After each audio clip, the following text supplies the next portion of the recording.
The pattern layout assignment. Here we go. What we need to do is we have all of our pattern pieces. There are 7 of them.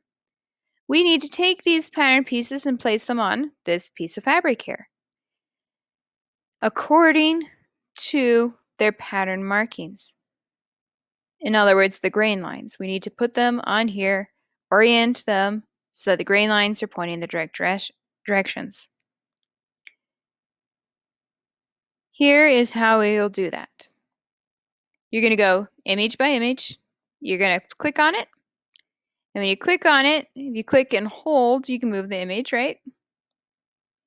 And right here, this blue dot, if you put your mouse on it so it's crosshairs, allows you to turn it. So let's start with this piece. This is a pocket, by the way. On my fabric, I have selvages on this side and a fold over here. And on this pattern piece, I have a grain line arrow right here. If you remember about grain line arrows, they need to be parallel to the selvage. Parallel means it's never going to cross the selvage. Right now, if we extended the line, it's going to cross the selvage. So I need to turn this. That's still going to cross until it is exactly right. I'm going to stick it right here so I can see it a little bit better. I'm going to be pretty persnickety here. There we go. I like that. So now I've got my pocket pattern lined up parallel to my selvage and on my fabric.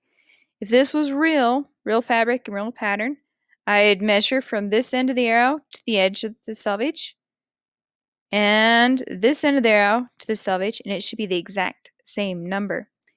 If they're off at all, that means eventually that arrow is going to cross the selvage. So I just twist it back and forth to make it exactly right. And then I'd place my pins around the edge.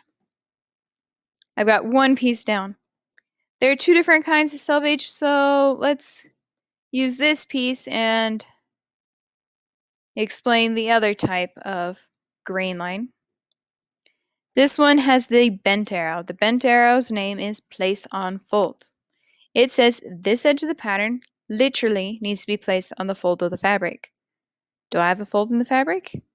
Yes, I do. So I'm going to turn this so it's pointed toward my fold.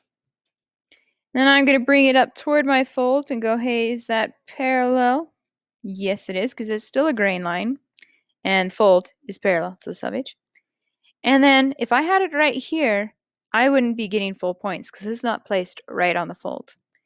If I click the picture and bring it closer to fold, see how that red line came across? When I get to the edge of the picture, a red line appears at the edge of the picture, and that means it's exactly on the fold there. I'm just going to lower it down a little. Okay, 2 of 7 done. You've got the main idea. You know how to turn your image, you know how to click drag them, and a brief review of grain lines. Make me proud. Get 100% on this assignment, and then turn it in.